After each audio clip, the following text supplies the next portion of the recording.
ಜಗತ್ತಿನಲ್ಲಿ ಒಂದು ದೊಡ್ಡ ಗಂಡಾಂತರ ತಲೆದೋರಿದೆ. ಶ್ರೀಮಂತ ರಾಷ್ಟ್ರಗಳು ತಮ್ಮ ಮನಬಲ್ಲಂದಂತೆ ವರ್ತಿಸೋದಕ್ಕೆ ಪ್ರಾರಂಭ ಮಾಡಿದ್ದಾರೆ.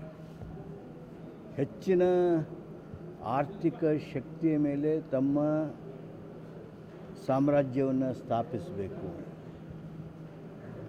ವೈರ ಮನೋಭಾವದಿಂದ ಹತ್ಯೆ ಮಾಡಬೇಕು.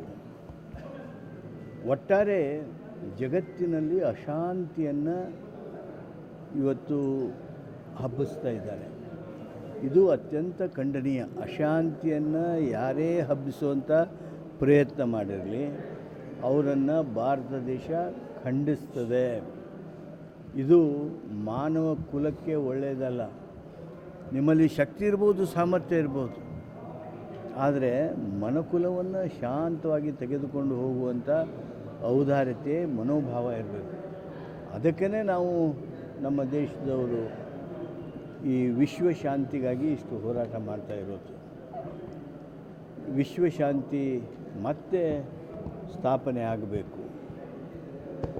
ಜಗತ್ತಿನಲ್ಲಿ ಪ್ರೀತಿ, ವಿಶ್ವಾಸ, ಗೌರವ, ಸೌಹಾರ್ದತೆ ಇದು ಮರುಸ್ಥಾಪನೆ ಆಗಬೇಕು ಅಂಥೇಳಿ ನಾನು ಮೊದಲು ಹಾರೈಸ್ತಾ, ಕನ್ನಡಿಗರು ಅಲ್ಲಲ್ಲಿ ಇವತ್ತು ಈ ಯುದ್ಧದ ಕಾಲದಲ್ಲಿ ಸಿಕ್ಕೊಂಡಿದ್ದಾರೆ.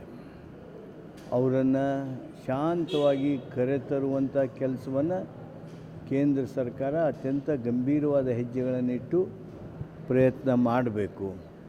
ನಮಗೂ ವಿಶ್ವಾಸ ಇದೆ, ನಮ್ಮ ಭಾರತೀಯರನ್ನು ಯಾರೂ ಮುಟ್ಟಲಾರದು. ಯಾಕಂದರೆ ನಾವು ಯಾರ ಪರವಾಗಿ ನಿಂತವರಲ್ಲ, ವಿಶ್ವ ಶಾಂತಿಗೆ ನಿಂತವರು. ಆ ಹಿನ್ನೆಲೆಯೊಳಗೆ ನಮ್ಮ ಭಾರತೀಯರೆಲ್ಲ, ನಮ್ಮ ಕನ್ನಡಿಗರೆಲ್ಲ ವಾಪಸ್ ಆಗ್ತಾರೆ, ಆಗಲಿ ಅಂತೇಳಿ ಹಾರೈಸ್ತೀವಿ.